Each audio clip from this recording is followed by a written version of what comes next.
All right, so I call this little talk Neanderthals too stupid to live, because that is the um, general idea that we kind of get if you listen to most things, and including academics and even, of course, the general public, but even academics will do the same thing. So if we go all the way back and think about when Neanderthals are first discovered, there are actually several skeletons or several crania that are found prior to the first recognized one, but everybody ignores them. This is back in the 1830s in Belgium, and then in 1848 in Gibraltar, but nobody pays a whole lot of attention to those at the time. The first one that we really get any attention for is this one, which is the type specimen found in the Neander Valley, which is what Neanderthal means in the first place, in 1856.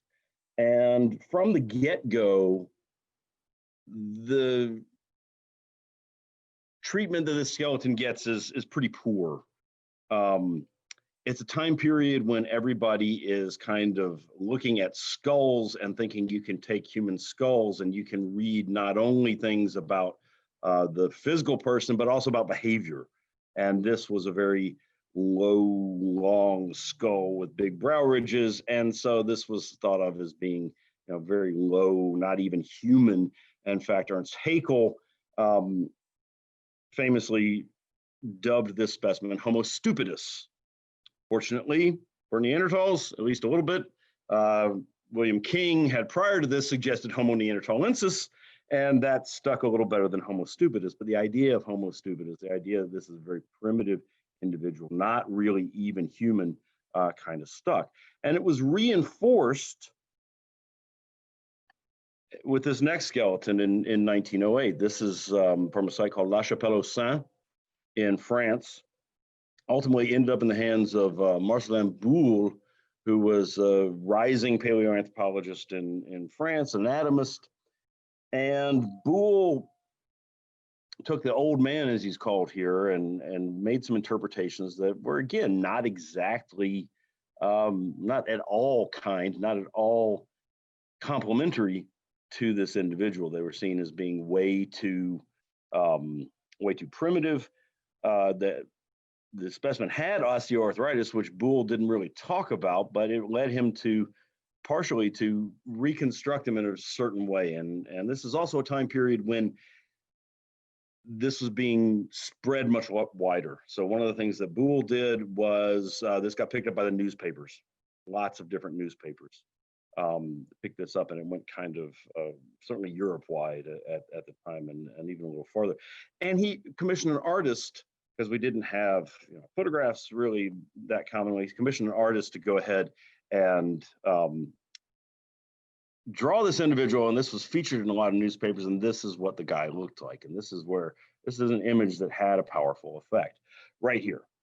And so what you see here is nothing human looking at all. This is very simian looking.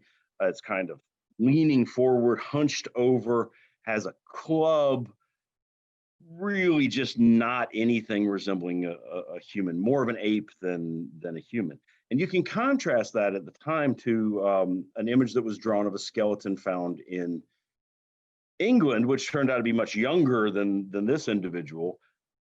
But this one was interpreted as being a modern human. And look at this nice guy here. He's got a nice little axe. He's got a nice hafted spear, even a little bit of a nice top knot there, looking very different from the one on the left.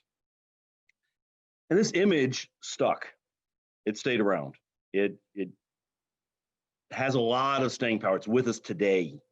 You see it in popular culture. This is a 1953 movie called Neanderthal Man, where they really just recycled a Wolfman outfit, Wolfman makeup, but you can see here what primitive passions, what mad desires drove him on. He held them all in the deadly grip of terror. Nothing could keep him from this woman he claimed as his own. And you can see here the image of the sort of classic caveman right here, although some would just be fire or not at this point.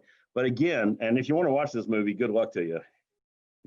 It's not the best movie in the world, but it's 1953 B movie, so what do you expect? But his image continues. This is just some random stuff I picked up. the football players, unfortunately, are often referred to as Neanderthals. By the way, when I'm referred to as Neanderthal, I take that as a compliment. So just so you know that. And then this one is a classic. So evidently, if you were a Neanderthal and you used this stuff called evolution, you went from being a Neanderthal to a Secret Service agent very, very kind of rapidly. But the larger point is, even if you're not seeing these images, anytime we hear about Neanderthals in the popular media, it's in a negative light. So here's a few headlines from the news. This guy, by the way, this lovely individual here was from a diorama commissioned back in the 19 teens, for the Field Museum of Chicago, and he still shows up all the time on with web articles and newspapers, and so you see headlines like this: Neanderthals, copycats, or innovators. This is about a new tool technology, but they couldn't possibly have invented it. No, they just had to copy it from modern humans. Or this next one: naughty Neanderthals nixed monogamy. This is a weird study about 2D, 4D ratios, the ratio of this finger to this finger, neither here nor there. It's the headline. And another one: Neanderthals really were sex-obsessed thugs. This study says that Neanderthals are supposed to be promiscuous. And so sex-obsessed thugs, yeah, that clearly follows. Or this next one: Neanderthals have often been talked about as being cold adapted. But it seems like, and it used to be talk about the face and stuff was cold adapted, and we think maybe that was a little bit overdone. And so the headline you get is Neanderthals' ugly faces weren't adaptations to cold. Right? You had to go there. They had to be ugly faces. They couldn't just be their faces weren't adapted. No, you had to go to ugly faces. And if you think these are old, I went to, ran into some new ones recently. This one is going to be very timely. Dirty, diseased Neanderthals. Neanderthal genes could link to severe COVID-19 because, of course, there was no COVID-19 when Neanderthals were around, and their genetics had nothing to do with COVID-19. And yeah, I've been joking that this is the Neanderthals' ultimate revenge from their extinction, was they somehow passed their genes on so we would all get really bad COVID. It doesn't work that way, just so you know. Well, let's think about a little bit of overview. If it's been a while since you've had any of this stuff, so this is going to be real quick here, but looking at the timeline. So we got Homo erectus starting back here about 1.7 million. Nowadays, we talk about Homo heidelbergensis as this sort of transitional bit between Homo erectus and Neanderthals and Homo sapiens. Around 300,000 years ago, maybe a little bit earlier, we get the first things that start to really look like Neanderthals. We also get the same things that look like Homo sapiens. And then somewhere around 30 to 40,000 years ago, the Neanderthals as a physical type disappear. There's some possible hybrids and some other things, and we'll get to that a bit later. But that's the thing where we talk about the extinction, and I use that kind of in quotes because I'm going to argue that we're not really looking at an extinction here in the first place. Now, Neanderthals are found in a very wide range over a long time period. So here we get from 300, maybe a little bit earlier, 1,000 years ago, until about 40, 30,000 years ago. That's a good chunk of time. Here we find the specimens that look like Neanderthals all the way up into England, all the way over here to Siberia, and down here into the Middle East.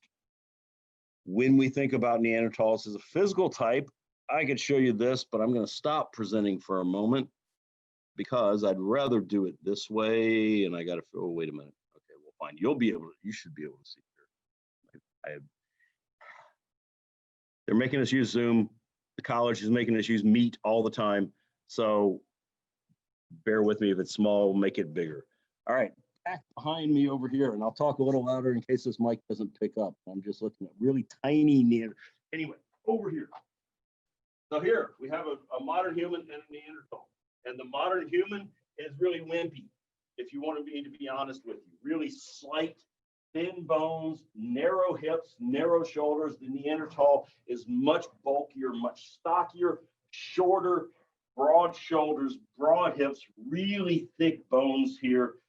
Really something that is probably more like an Arctic body type than we see with modern humans. But that body type also comes along with other stereotypes that sort of go with it. All right, let me get back over here for a second. Go back over there. This is, more of a diagram here, but I like playing with props. I like our props here, and so I had to do it that way. But you can see the same kind of things that I was trying to show you. Might be able to see it a little better at this point. There's also largely, although this is, I'll gloss over it, it's fine. It's not going to matter that much. There are differences in stone tools between Neanderthals and modern humans. Come on, advance for me. There we go. Mousterian tools here with late hand axes, side scrapers, things like this Levallois flake here, which, trust me, is no easy feat to actually pull off.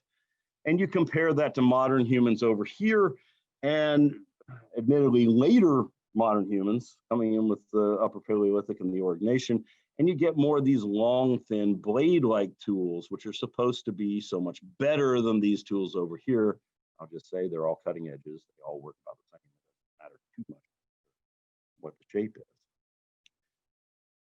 But I want to kind of set the picture for you. So the idea here is that Neanderthals, something's wrong with them. Everybody seems to start with the idea of extinction. Because they've gone extinct, they must have done something wrong. It's a little counterintuitive because they actually stick around for a long time, but they must be doing something right. So maybe they're just barely hanging on. Maybe they're just barely surviving.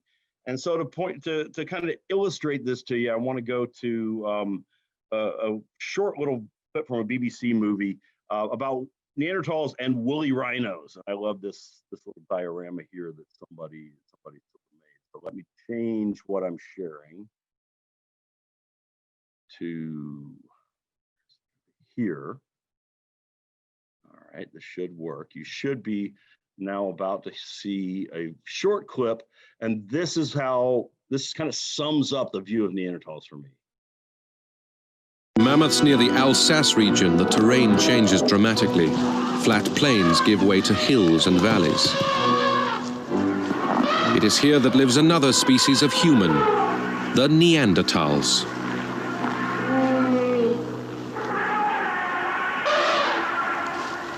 They are much shorter than the other humans, and like other Ice Age animals, they have big noses to warm the air they breathe. Rather than migrate, they stay within the same valleys all year long, weathering out the worst of the winter in shallow caves. But with this recent Ice Age, their numbers have plummeted. This is now an endangered species.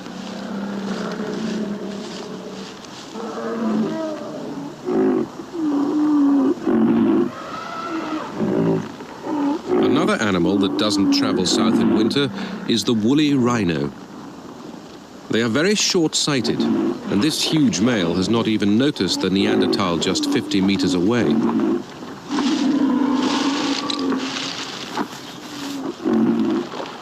For a while, the Neanderthal doesn't notice the rhino either.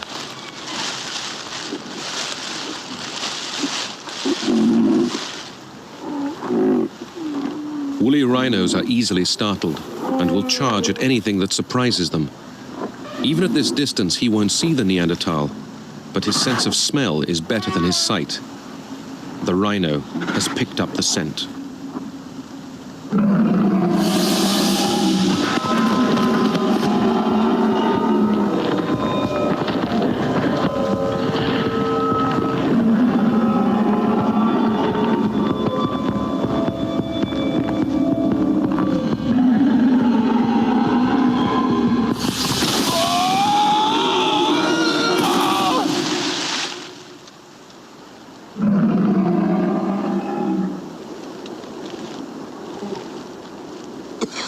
It is fortunate for the Neanderthal that his species is stronger and more heavily built than the other humans.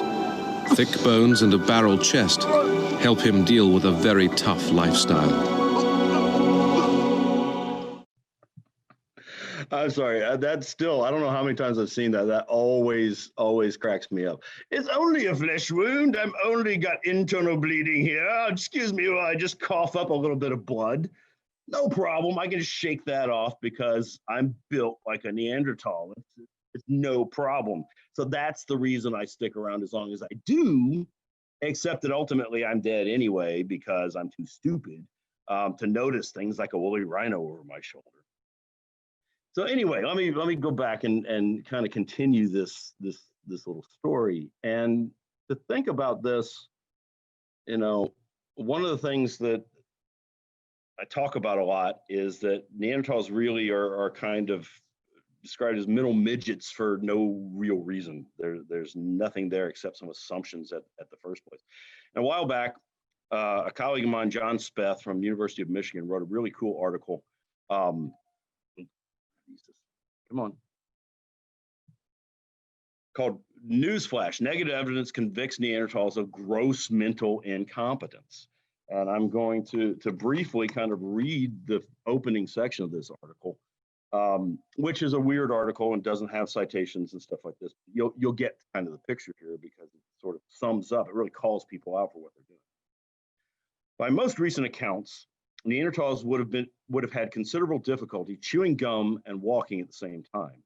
In fact, to most contemporary paleoanthropologists, they simply didn't cut the mustard as human. Their lights were on, but nobody was home. This view of Neanderthal mentality is virtually a given nowadays. One need only consider the colloquial meaning of the appellation itself to get the picture. It is seldom seen as the hypothesis that it should be, one that is still very much in need of testing. It doesn't seem to worry those who would give Neanderthals a 2-digit IQ that all of the damning evidence is actually negative. I beg the reader's indulgence while I drag out the very shop-worn but still apropos phrase, absence of evidence does not constitute evidence of absence. A few deliberately embellished examples should suffice to make the point. Neanderthals didn't make blades, or at least not as often, or maybe not as well as modern humans did. They didn't make microliths either, or stainless steel for that matter, but they did make triangles. Unfortunately, rectangles are in these days, not triangles. They didn't carve bone or ivory, nor did they work fiberglass, though they could have carved a lot of wood, judging by recent useware evidence. They didn't paint the walls of their caves, despite ample opportunity to do so, but then painting cave walls, even in the Upper Paleolithic, was truly the exception, not the rule. They did have spears. We have some of them. This, no doubt, is what all their woodworking was about. But try as they might, they just couldn't throw them. The points that managed to somehow find themselves through hair and hide of sizable prey to become squarely embedded in the bone notwithstanding. They had no large formal fireplaces, so they couldn't sit cozily face-to-face around the fire at night, holding hands, roasting marshmallows, and singing campfire songs. Hence, they must have lacked true language. And Girl Scouts. In fact, the conspicuous absence of marshmallows throughout the Upper Paleolithic clearly testifies to the lack of language as we know it until very late in the Holocene. Now, I've gone through this and I've added a few other things to it. And I made a summary list of all the things that Neanderthals are, most of this is Neanderthals aren't supposed to do. They're not good at. No fishing or fowling. Those fish are pesky. They hide in the water. They're hard to find and birds fly away. So how could you possibly do that? They only ate meat. That's practically all they ate. And it was large herbivores like mammoths and rhinos when they weren't getting run over by them. That is actually problematic. You'd probably die if you did that. No specialized hunting. They only ate kind of what was there. Somehow that's less smart. I'm not sure why. No plant foods. That goes back to the high meat diet. No throwing. This one we'll come back to. No complex hearths. I don't know what a complex hearth actually is. Fires stacked on fires, maybe? I'm not sure. No language. No symbolism, because of course not. They did practice cannibalism at least a couple of times, and that is, well, again, we'll come back to that one. No tailored clothing. I'm going to deal with that one as well. Good at repetitive tasks. They made the same thing over and over again. Some people say they would have been good factory workers. And low harm avoidance. Why do I need to run away from that rhino when I'm going to survive anyway? All right, well, we're going to go through not all of these because I don't have time, but we're going to go through a few of these. I could go through each one and kind of debunk it. We're going to go through a few of these. All right, Neanderthals couldn't sew. Why couldn't they sew? They could only drape hides over themselves like this guy here, which is not really good for insulation. You lift things up, air comes in. This is sort of bad. Well, they didn't sew because they didn't have bone needles. When do we find the first bone needles? In the Upper Paleolithic, about 27,000 years ago, and then only a few of them. And so they couldn't make nice little outfits like this guy, which would keep him much better better insulated.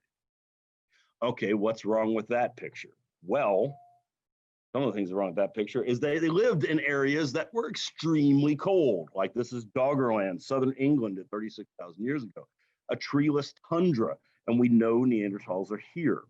If they didn't have clothing, they would have had to have about 53 kilos of subcutaneous fat to survive biologically. That's a little bit unrealistic.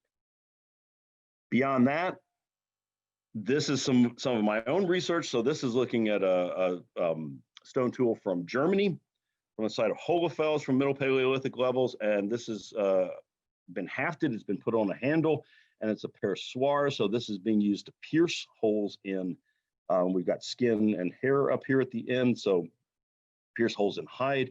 And the back part here has resin on it, probably related to a mastic that's keeping this thing hafted. So hafted and piercing hide.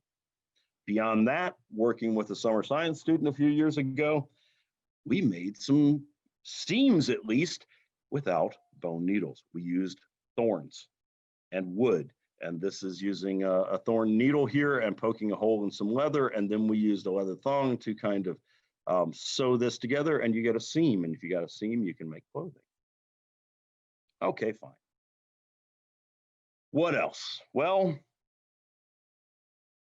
turning to throwing. So Neanderthals couldn't necessarily throw, supposedly. Well, here we have a site in Germany called Schöningen, which in the 90s, this is about 300,000 years old, so well before any modern humans are possibly in the area. We find some spears. These are about 2 meters long, pointed on both ends, no stone tip. And when people originally found them, they said, oh, well, they must be throwing spears. Neanderthals are throwing that found with a bunch of horses, so this is going to be, a good thing. But then everybody said, well, they're really heavy. And if you look at Neanderthals, there's a lot of trauma. They've got a lot of broken bones and stuff like this. In fact, the only modern sample that physical anthropologists could find in the 90s that matched the amount of trauma that you had in Neanderthals were rodeo riders. And from that, they concluded clearly that Neanderthals must have only been using these things as thrusting spears and running up and stabbing things in really close quarters, something like this right here, which might be a little bit dangerous. You might notice here that the Rhino, has blood on the horn here. Some hapless Neanderthal met his end in this way, but that's why they have the high trauma rate. Well, we didn't think this was such a great idea, and we did some experiments. I know some of you on the call here are going to remember this. Some of you could participated in this. We tried to make spears and throw them, and we decided that as humans, modern humans, Kenyan students really weren't good at throwing. I don't have time to show more of that. If we've got time later, I'll show you some more of our experiments here. But what else have we found that suggests that maybe Neanderthals could really do a bit more than what we're seeing?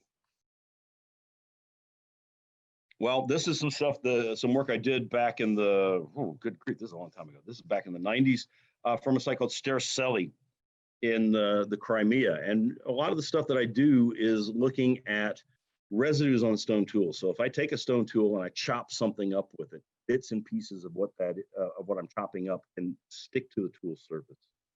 And if I go back and these are things that might not survive macroscopically, but can survive microscopically. So we don't find, except for rare conditions like the Schöningen spears there, which is a waterlogged site, which is why we still found those. We can go in and find things on the tools that we don't see otherwise. So this is what we would call a Mousterian point. It's retouched on one side. And it's got starch grains and stuff down on this proximal portion, which we think may be related to a binding or a mastic.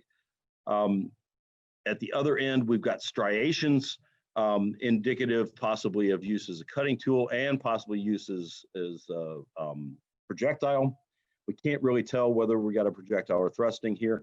And this is a feather bar, right here is a feather barbule that shown under SEM, which suggests that maybe they're doing also something with birds, which of course they're not supposed to do, but hey, they do.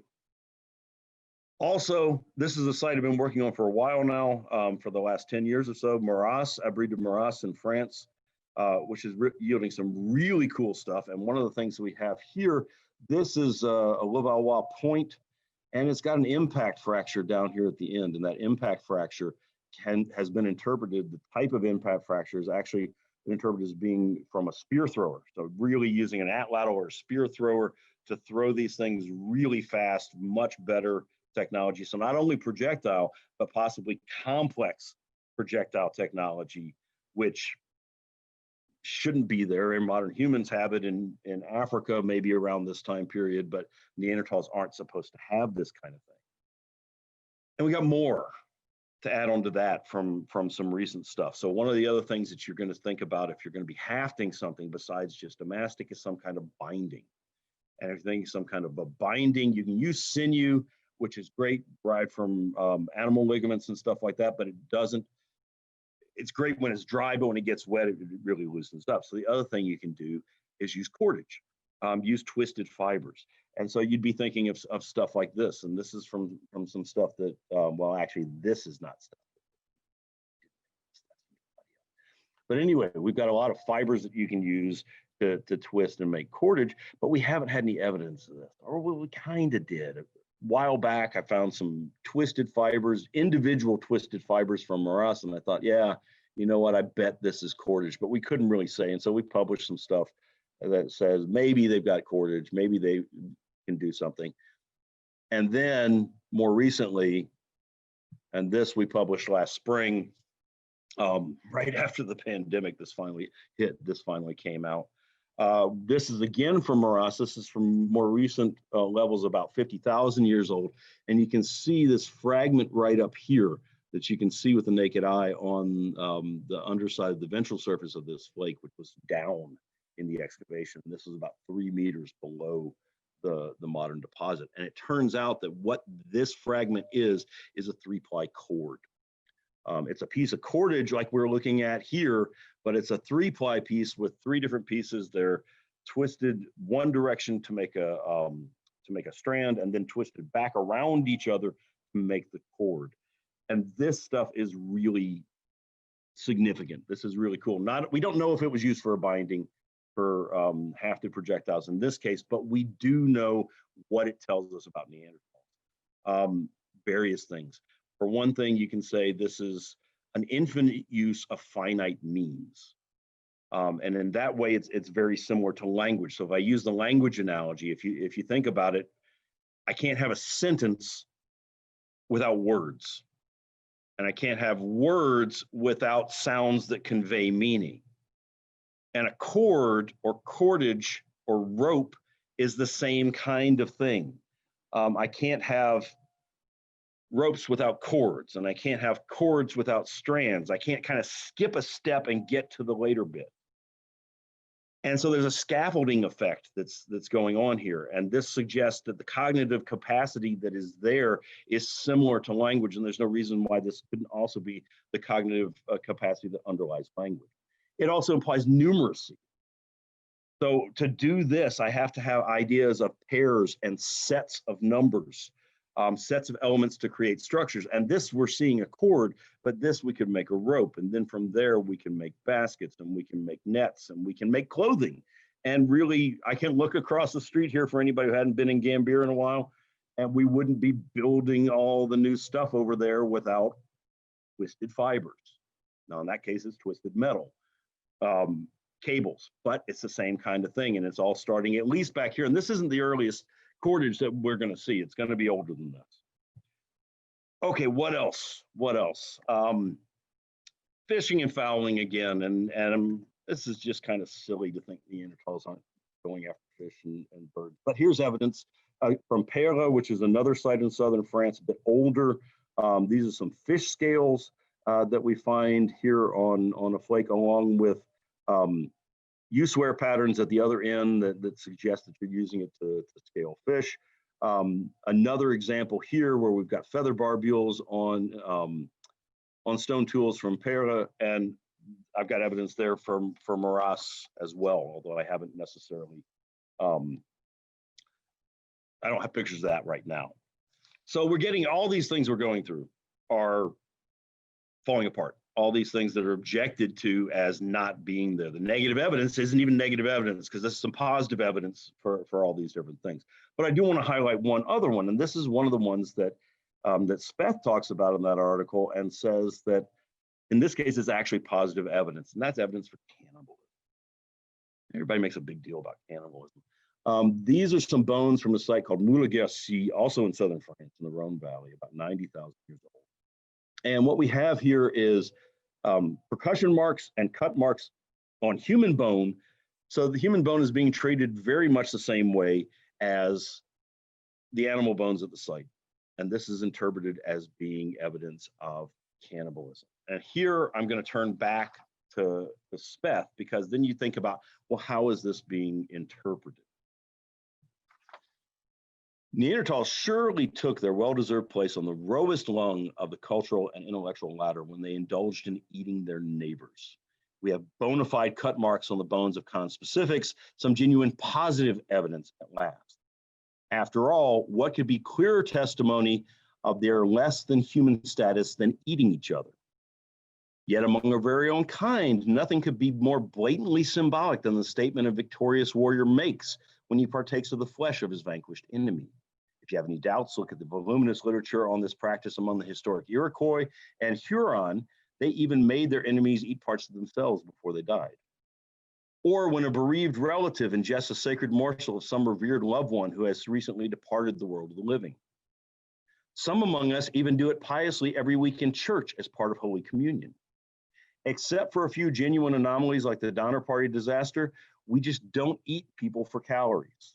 Alas, but foragers are too skinny and too bellicose to achieve the status of a highly ranked resource in anyone's optimal diet.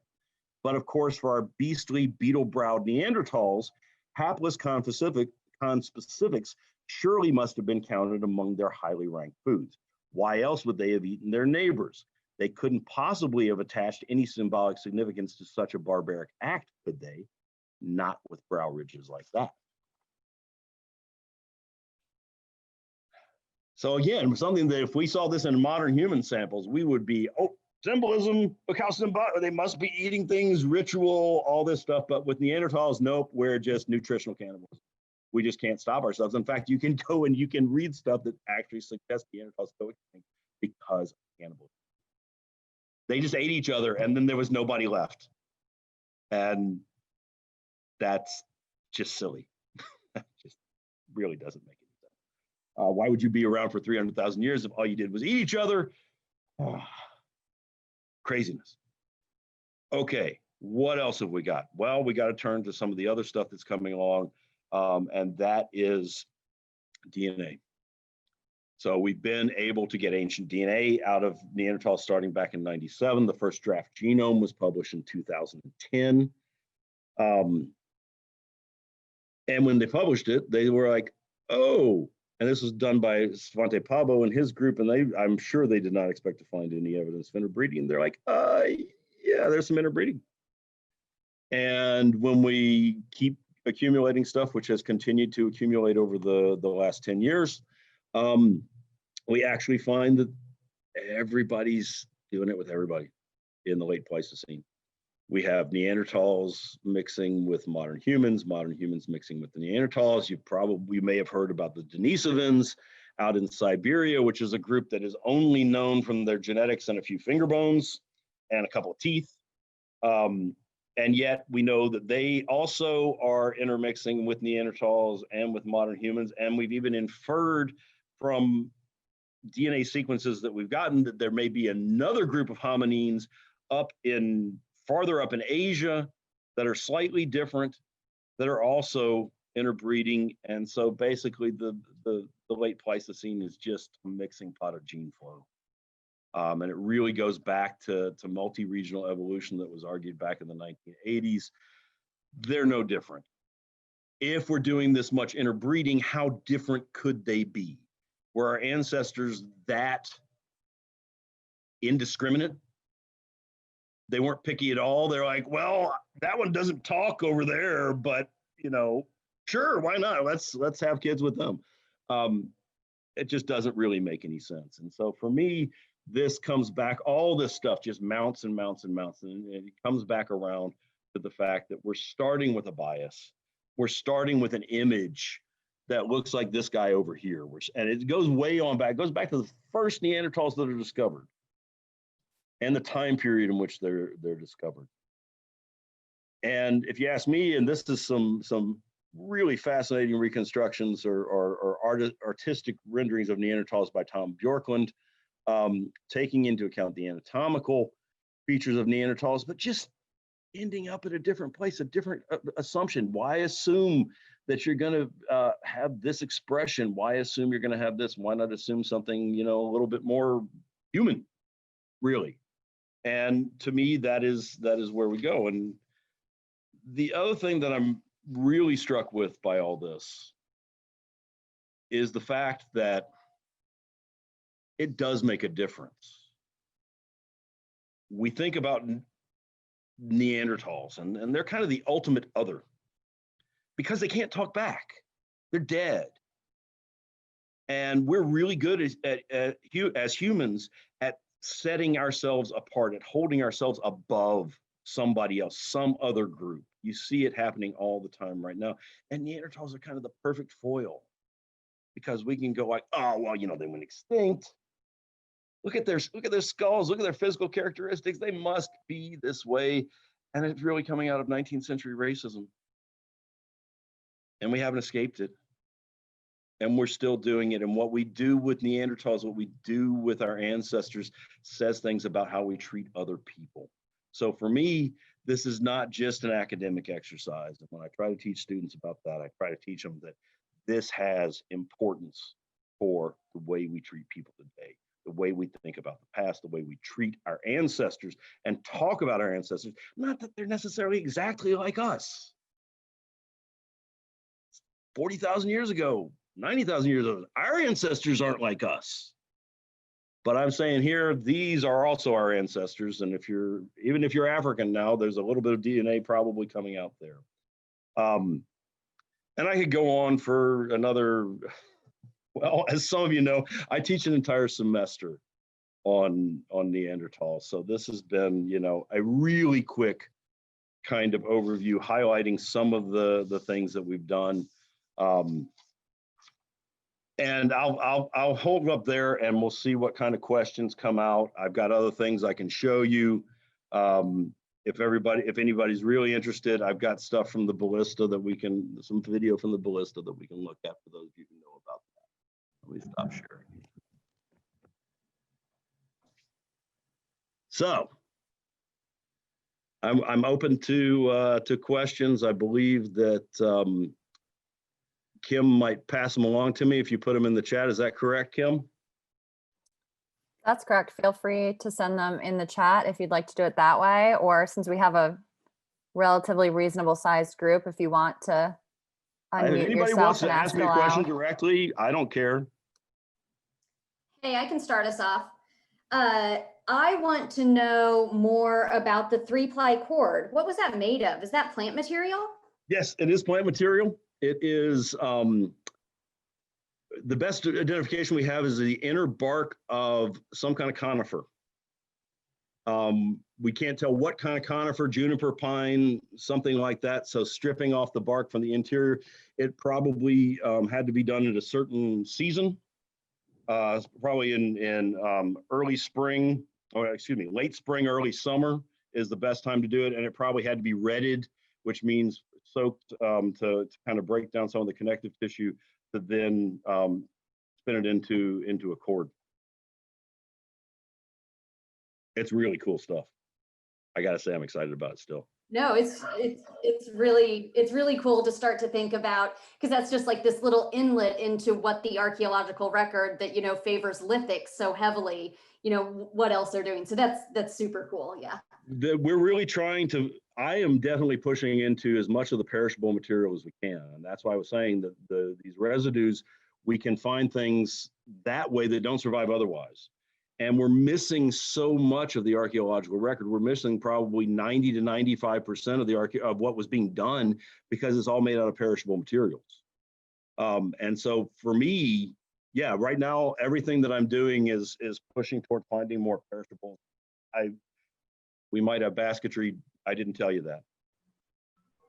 we'll see. I'm not convinced yet, but I'm guessing if I'd been in France this summer, we might have some more info.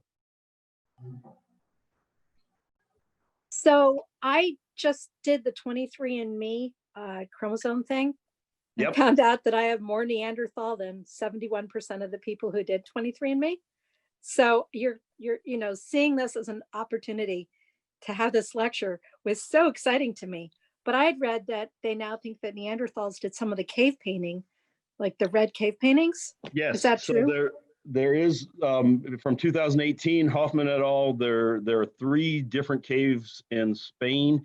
So the problem with cave art in general is dating it, because Right. you paint something on a wall and when did it get there? It's really hard to tell. What this group did was to look at calcites that are deposited over the top, that precipitate out over the top of the pigment. So it must come later than the pigment. And then use uranium thorium dating to try to get a minimum age for that. And they came up with, in 3 different cave sites in 3 different parts of Spain, around 65, 66, 67,000 for each of the different caves. Right now, as is typical in paleoanthropology, that is being disputed. There are a lot of people that are going out saying they didn't do it right, that the uranium thorium dating is wrong, that it's lots of quibbling over stuff. I haven't seen anything that really convinces me that it's wrong. I think I know the people that have done it. I trust what they're doing, but anytime you take something and push it much older, and anytime you put something on Neanderthals, it's going to be resisted. The fiber paper took me about 2 years to publish. Because there's all this prejudice against them. I had to convince people that it wasn't. I literally, in a reply to a review, I literally had to say that nobody at the site was wearing conifer-based pants, because I was told it was just somebody rubbing the tool on their pants, and that's where the thing came from. Right. And I was like, seriously, we just showed you didn't dispute that it was made of conifer fiber, but you think it's modern. Right. Right. So yeah, everything is, anything you throw out there with Neanderthals, anything you try to do, and that's why I'm going back to this idea that it's so old. And I'm not saying that the researchers that are doing it are deliberately prejudiced against Neanderthals, but we're inheriting this stuff, and we win. Well, the cool thing is my art therapist had actually done the 23andMe and told me she had some Neanderthal in her. And then a few months later, I did the 23andMe and I did too.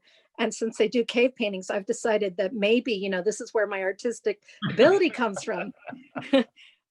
Clearly also my hoarding instincts. Apparently I got 2 things that said I have difficulty getting rid of things I no longer need. And I have to say that as a former preschool teacher, I look at everything and I can imagine things that you can make with it, Yeah, well, hey, you So, can make a lot of fiber, we've been doing a lot of that recently.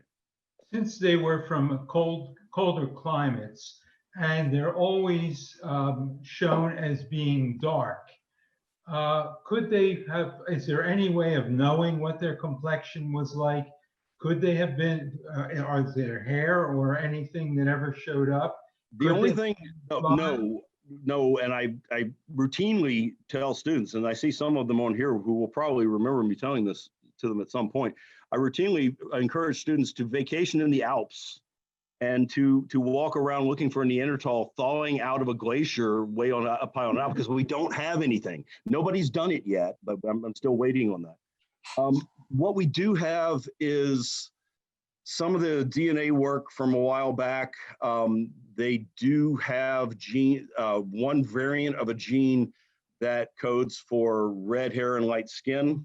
So at least some Neanderthals probably had red hair and light skin. But to be honest, we don't really know beyond anything like that. In fact, the pictures I showed you there at the end, the old one is dark just because they're probably trying to make him look ugly. The newer ones are trying to show a more diverse set of Neanderthals. One thing that we do know from some more recent DNA stuff around 10,000 years ago, the earliest DNA from Great Britain, is that whoever that was there 10,000 years ago was dark-skinned. Okay, thank you. Bruce, Yes. I know that the Neanderthals are thought of as living in caves, but what can you talk about shelters and other forms of life, of living for them? They were in some caves. Everybody throughout history has been in caves sometimes because caves are useful natural shelters. They're also pretty cold and damp if you've ever been in a cave for any length of time. So no, we don't have any group of people who ever lived in caves constantly. The little clip there where they hunkered down in shallow caves, rock shelters. They use a lot of rock shelters. So these things that are caves at one point, and then they kind of get shorter over time because you get frost fracture and the limestone breaks off and they end up being sort of a shallow kind of natural shelter. Otherwise, we really don't know.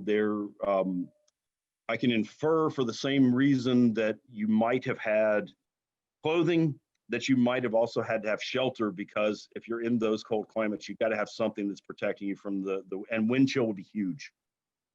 Wind chill would have been a huge problem. And so some kind of lean-to, some kind of shelters. And we've done a lot of that, building some really bad shelters made of sticks over the years down at the BFEC. Mostly because I can tell students to do it and they do it. I'll be honest with you. I just messing with them. It's fun to make students go out in the snow and do silly things. For those of you that were here with me in the 90s, I see a few of you. Sorry, I wasn't ready for that yet. You can come back, we'll do it. I'll bring my scythe.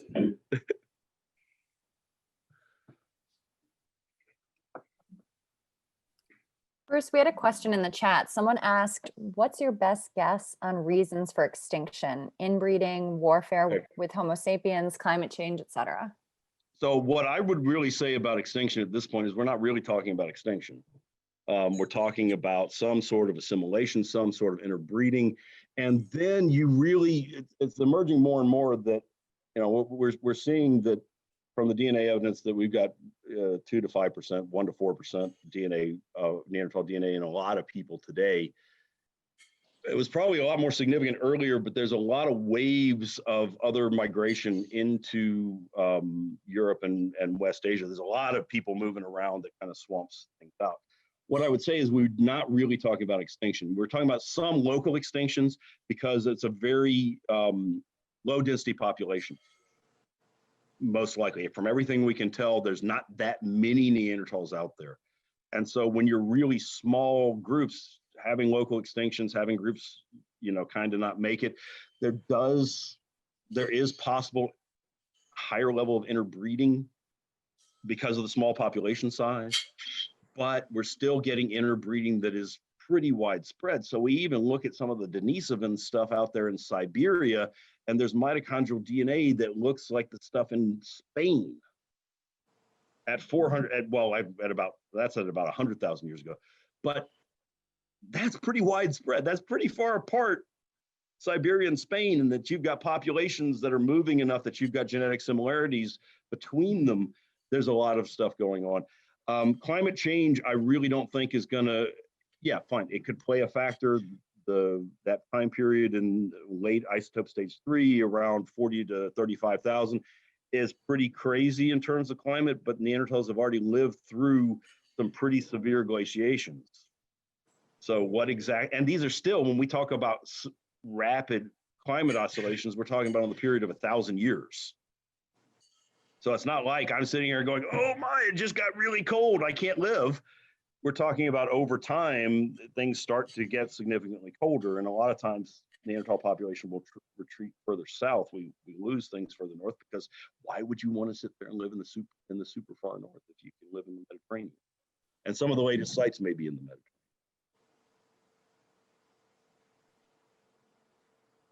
A quick, very important question. Has anyone ever told you that your voice sounds like Seth Meyers? No, I don't think so. Oh, I don't think okay. So. Well, there you go. First for everything. Good to know. Good to know, but no, I don't think so. Okay. People tell me my voice is loud. Bruce, can I ask a question about if I remember your chart right, you said that Neanderthals may have existed between 300,000 and 30,000 years ago in the form more that or they less, were yeah. in. Mhm. And so, and we've existed for what, 30,000 years, and generally the form that we're in. So how much evolution occurred in that 270,000 years that Neanderthal was around? So really, that gets into a little bit more difficult question. As anatomically, the first things we call modern humans actually do also show up about 300,000 years, but that's only within the last year or so that's been pushed back that far with some fossils in North Africa. Before that, we would say around 200,000 years ago in Ethiopia was about the most. What we're really dealing with here is some pretty small differences. Like when I'm showing you the skeletons and stuff there, Neanderthals generally are shorter and stockier. Their skull shape's a bit different, but if I took these two skeletons that are back here and I took a wide enough sample of modern humans, I'm going to find skeletons that look like these. Just think about the range of variation, the range of variation. I always have this, I'm always talking about this fantasy to the students in the classroom. I wish I had, Iron Man, Tony Stark technology where I could kind of pull their skeleton out like a virtual image and throw all their skeletons up and kind of look at the variation that's present. It's huge.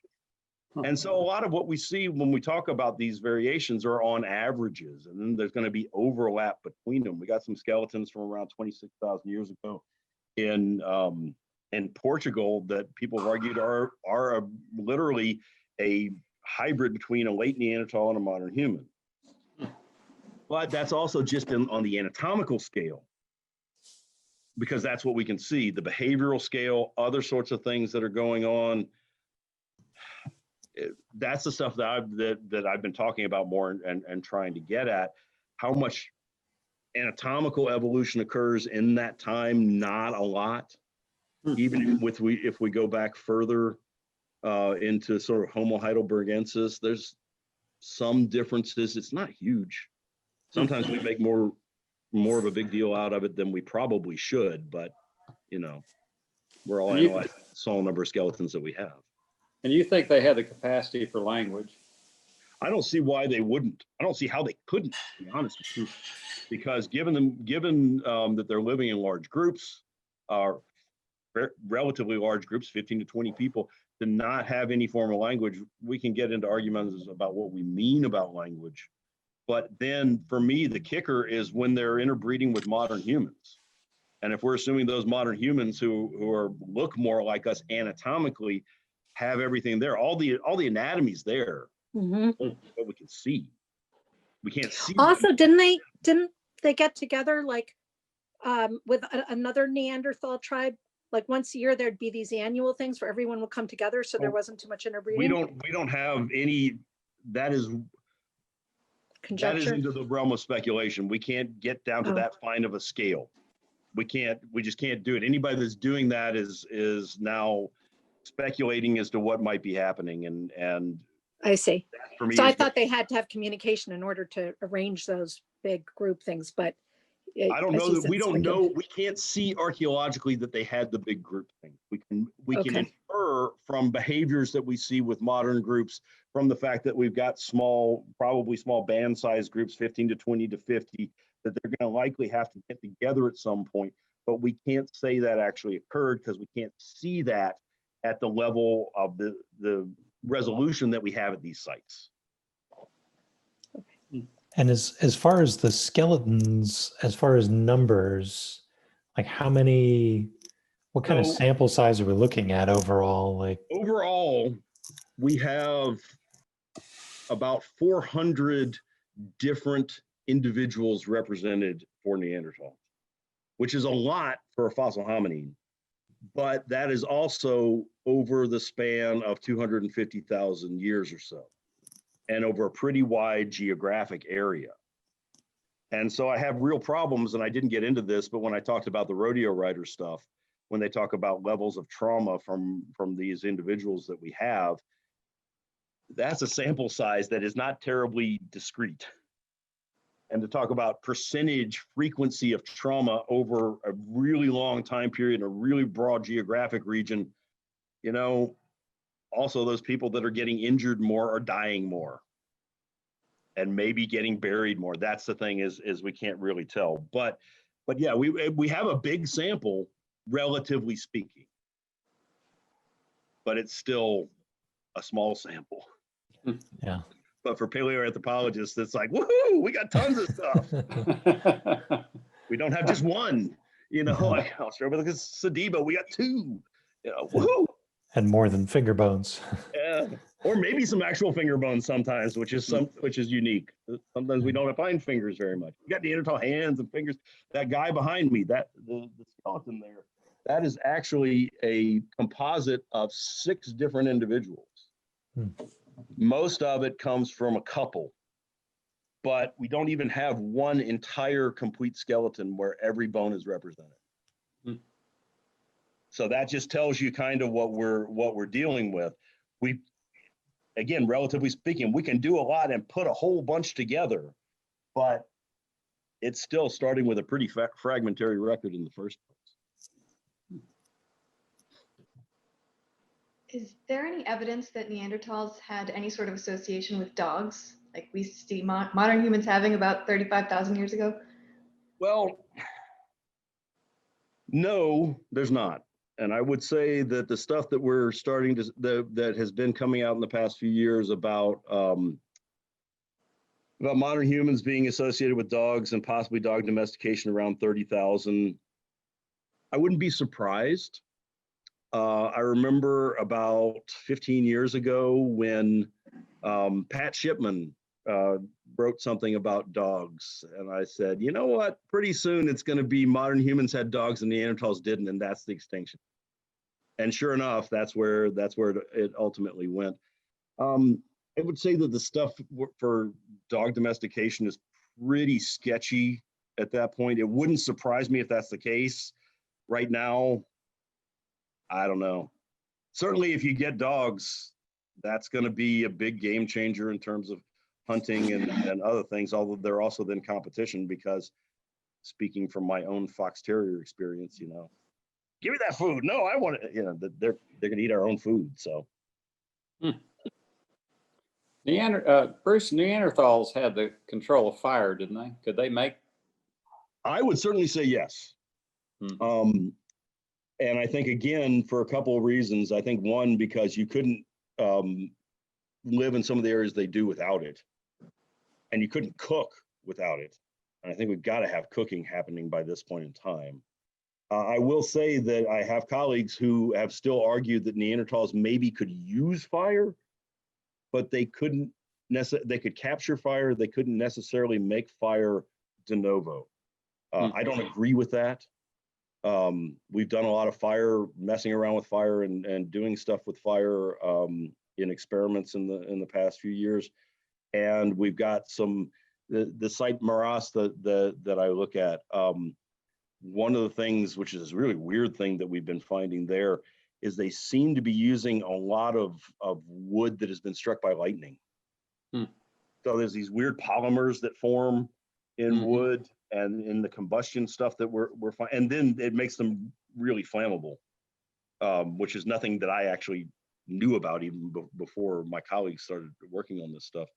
I think they've got to, but it's really hard to see archaeologically. I will point out one study from the Dordogne where they've got manganese dioxide on tools.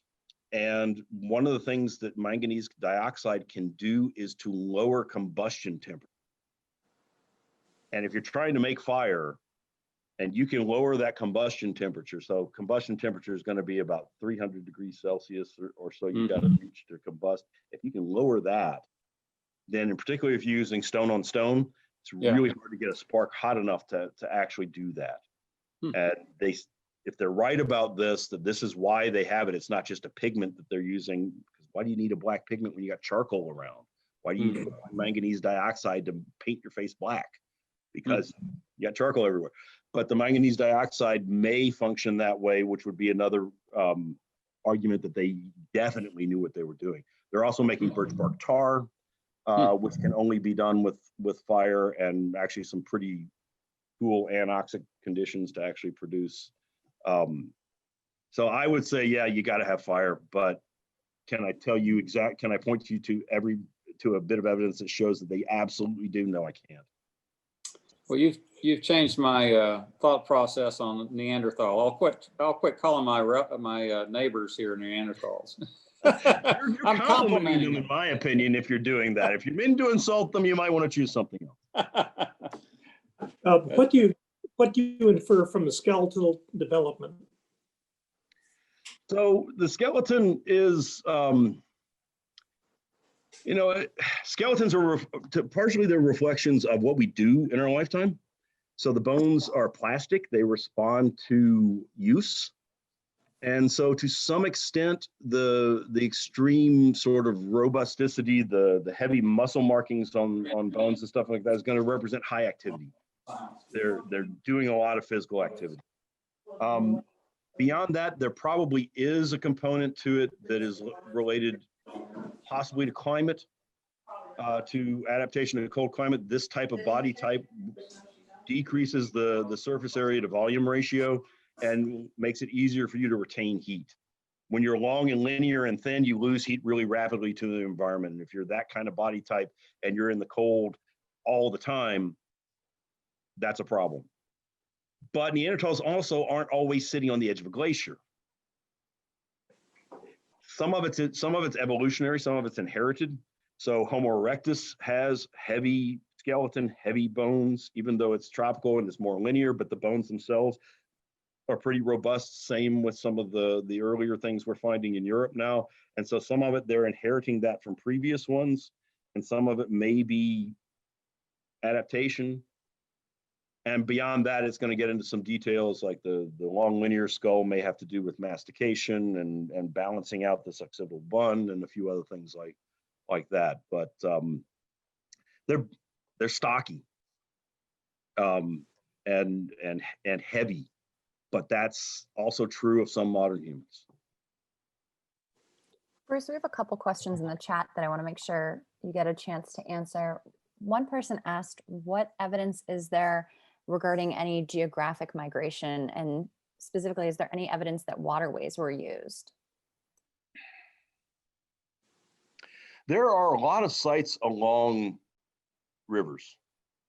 And water is going to be very important. One of the things that I will point out, and this may relate to the cord and cordage as well, is that we do have numerous sites on islands that are always insular and that are far enough away from the land that you never get a land bridge. So some of the Greek islands off the west coast of Greece have Neanderthal sites in them. And if you look at the bathymetry, you've never got there. You've always got at least 7 to 10 kilometers of water that you got to cross. We've also got some stuff in Crete, which nobody kind of agrees on. There's some early stuff about 130,000 years old in Crete, if the dates are right. And if somebody's getting to Crete, that's a water crossing. And you're not going to be doing water crossings without string, without cords, because you're not going to, unless you're making a giant dugout canoes with lots of stone tools, you're going to have to bind and tie things together. Migration otherwise, it's really hard to see migration other than where we see the sites occurring. And it's hard to actually see, well, now we're getting movement here. We can say that in warmer periods, we have more sites that appear farther north up into northern Germany and southern England. And in colder periods, they're further south.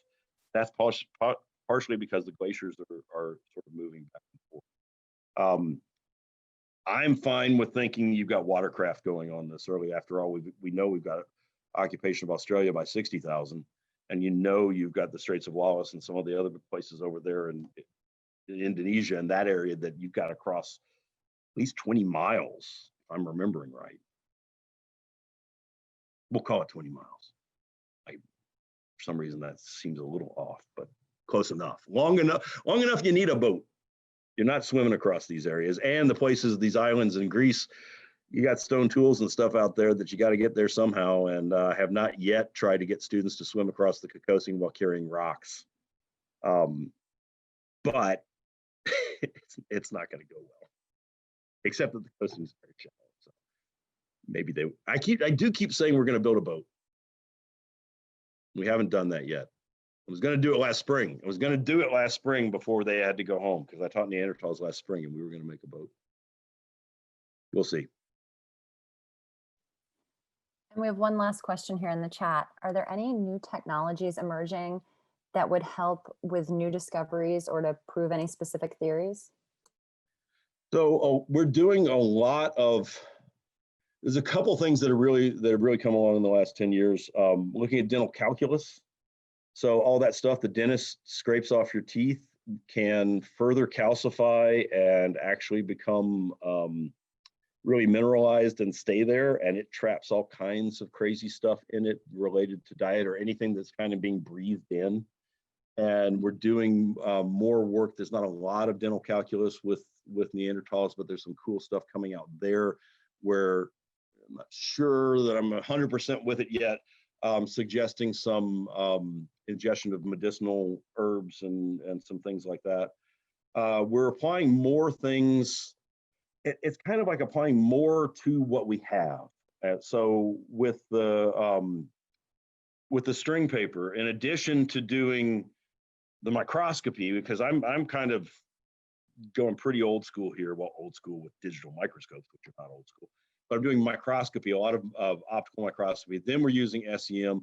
Then we used a new kind of microscope that it's not really a new microscope, but it's a new system that sort of does 3D imaging, sort of stacking pictures, like takes up a whole lot of pictures and stacks them up and makes this really nice 3D image that we can't otherwise see. And then we went in and used Raman spectroscopy to further characterize the material, because I identified it morphologically as fiber and is probably coming from conifer based on these bordered pits that are present. But we wanted to, because we knew we would get resistance, we wanted to make sure that we could say what it was derived from. So we used Raman spectroscopy to go in and characterize cellulose and hemicellulose and a few other compounds that confirmed that it was consistent with what we were identifying. A lot of this has to do with trying to get more cooperation interdisciplinarily. And over the years, I've worked with a lot of chemists and biochemists, and I'm like, hey, I want you to do this. And they're like, well, how big is your sample size? And I'm like, well, really tiny, and it's fragmentary, and it gets burned up and other things. And they're like, what? I don't know how to do that. And so you just got to get people to kind of think and do things differently. And we're doing more of that. That's part of it. Excavation techniques are getting better. We're using a lot more microstratigraphy. The stuff I talked about with the lightning-derived polymers is being done because we're taking thin sections of sediment and then we're going through and really at almost like a tiny little microscopic site. You're going through and trying to find little itty bitty tiny things that we would normally not do. And that is yielding a lot of new sort of stuff. The DNA is really cool and it's pushing further back. I started doing DNA stuff in the 90s. We were pouring polyacrylamide gels between plates of glass. And we used Rain-X on the plates of glass so they would come apart.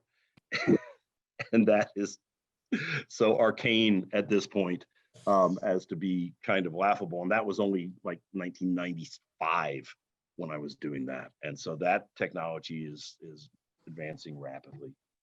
Maybe proteomics, there's some protein stuff that I don't know a whole lot about that's coming along that may be able to go back further because DNA may have a limit as to how far back we can go. The protein stuff, stay tuned. I'm not sure what to tell you about that just yet. Bruce, could I go back to your Hominin Timeline? Uh-huh.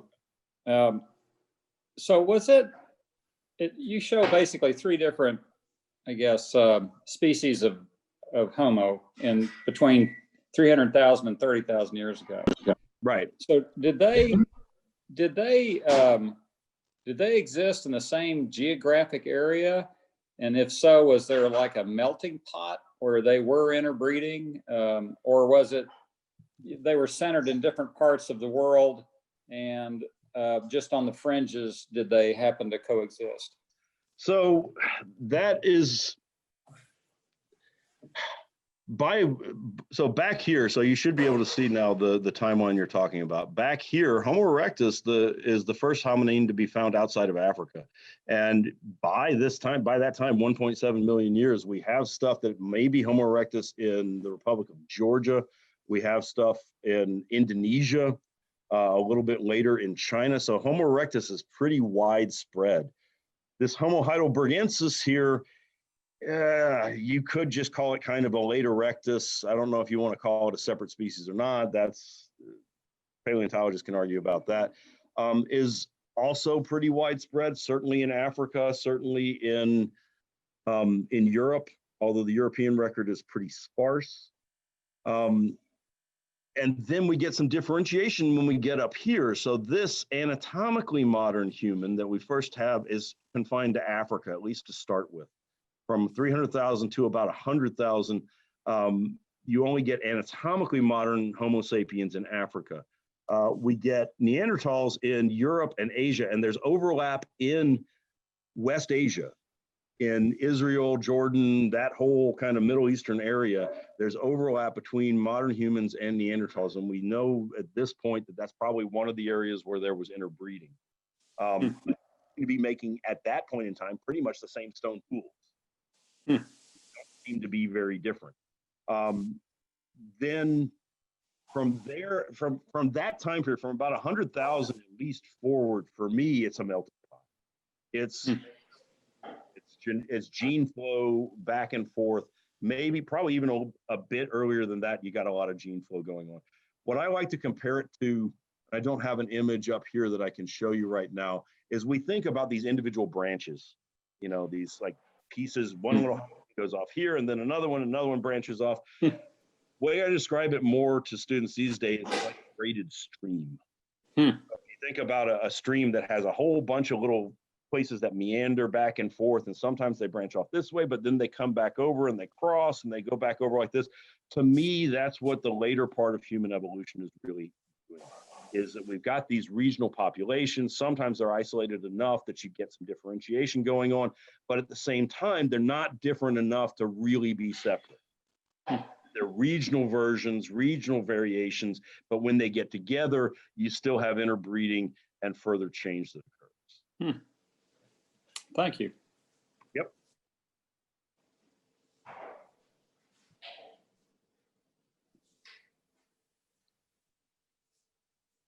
If anybody wants to stay on, I will do one other thing here for you.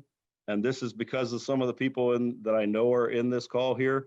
When we did this whole thing about spears, I said Kenyan students weren't good at throwing spears. Somebody on the chat here, somebody on the call here suggested that we build a ballista and use that to throw our spears. And so we did. And we learned some stuff from it. And I've got about 5 minutes of video that if y'all want to watch it, I'll play it for you. It was a lot of fun and pretty crazy. And I think I've got it pulled up so that we can find it fairly easily. Maybe.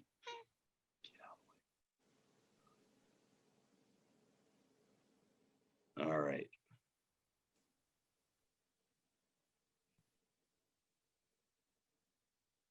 A few years ago, scientists unearthed some Neanderthal tools at an archaeological site in Germany.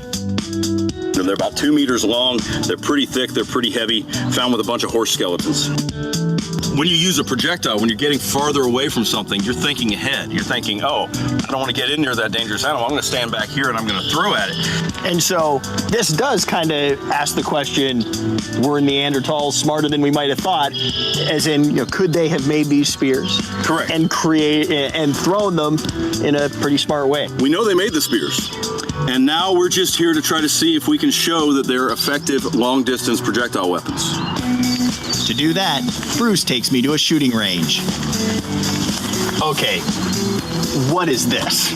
This is a ballista, a giant Roman crossbow. Which is what Neanderthals had. No, absolutely not. The ballista is what we use to throw our spears. When we tried taking the spears and throwing them ourselves, we discovered that modern humans, as I told you before, they're wimpy. Next, Bruce and his team set up the target. This is the inside of our cow. We have a box that's filled with about 18 gallons, about 150 pounds of ballistics gel. And that's just really thick gelatin that's there to mimic muscle. Now, the Neanderthals weren't hunting cows. So why are you using cows? Well, cows are the only animal with a thick skin that we can get around here on a regular basis. We're not going to throw things at a real animal. Right. We've gotten a hide from a local butcher, and we're going to take that and put this over the top of this and essentially make a cow. And the cow is going to be a stand-in for various animals from the Pleistocene, like red deer, aurochs, which is an extinct cow, but a much larger one, that all have hide thicknesses that are about the same as the hide we're going to use. And then this simulates extinct animals they would have hunted to see if these spears actually could have been projectile weapons. Right, to see if we can really penetrate the hide and actually wound the animal. If we penetrate the hide, it could mean that Neanderthals were thinking ahead and possibly as smart as early humans. All right, well, we're ready. We got our cow box out at about 20 meters, which is about how far we can throw spear number 1. And that's what we're gonna do next, see if we can actually hit it. Okay, so I have one kind of sensitive question here. Okay. So how many physicists, anthropologists, and undergraduates does it take to mimic one Neanderthal spear throw? Way more than it should. Way more than it should. All right, is everybody ready? Bring it in. A little more. Whoop, whoop, up back. Bring it in. Line it up. Straight as you can go. Launching spear number 1 at 11 degrees at the cow box. Range is clear. Firing in 3, 2, 1. Not quite. Like any good experiment, we keep on trying. 3, 2, 1. Oh! Close. What happened? I think we hit the wood. No Neanderthal about to go hungry would let his spear be anything but razor sharp. All right, Cal, your number's up. Range is clear. Firing in 3, 2, 1. Oh, look out! Bounce it right off the top. Bounced off the top. What was that about going over the top? Yeah, 3, 2, 1. Oh! We bruise a lot of animals. I'm pretty sure I saw some fur fly. This isn't easy. Close. Range was right. Yep, but it sure is fun. 3, 2, 1. Yes! Oh! Partial hit.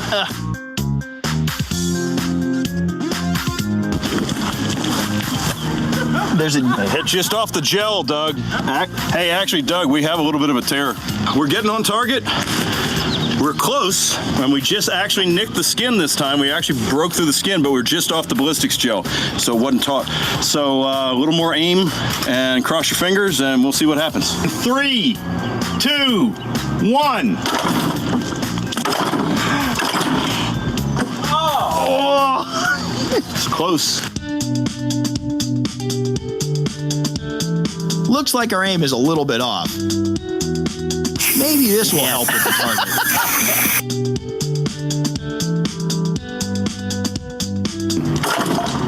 Ah! Hit it! Hit it! Hey. Nope. Nothing. Now, some of that looked like it didn't work, but that's still good data, right? Yeah, anything we get is a result here. So we know from previous experiments that we were able to shoot these things in lower velocities than we were shooting today, and to penetrate a thin-skinned animal, a sheep, the equivalent of, say, a reindeer. That takes smarts. It does. It does. It takes planning ahead. It takes forethought, which Neanderthals aren't supposed to have, but they have to, because they made it for more than 200,000 years in Europe and prospered. Thank you so much. I mean, that was a great day, lots of data. So now, on to the next step, right? On to the next step. Excellent. Let's go. For us, it's on to the next Oh my, such fun, such fun. I just thought that you would appreciate seeing that since you all bothered to stop by. We showed you the old ballista video. We still haven't done more experiments that worked. We've done more experiments, but they haven't worked. I could talk about that another time. Bruce, did you consider, I mean, did you have javelin throwers from the track Yes. team? Oh yes, we did. And they're pretty good at it. And we haven't been able to do anything to get enough velocity to penetrate a cowhide. We've been throwing things, the velocities we've been getting, because we're using a high-speed camera to check this stuff, were 21, 22 meters per second, and an Olympic javelin thrower is going to throw 28, 29 meters per second.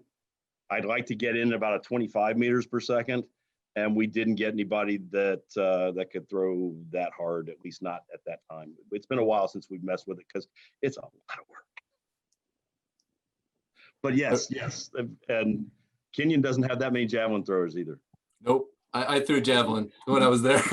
I was a decathlete. There was one other guy who threw javelin, but there was a guy in the 80s, Jeff Katowitz, who was an All-American in the javelin, but you missed him. Well, we missed him. Him, yep.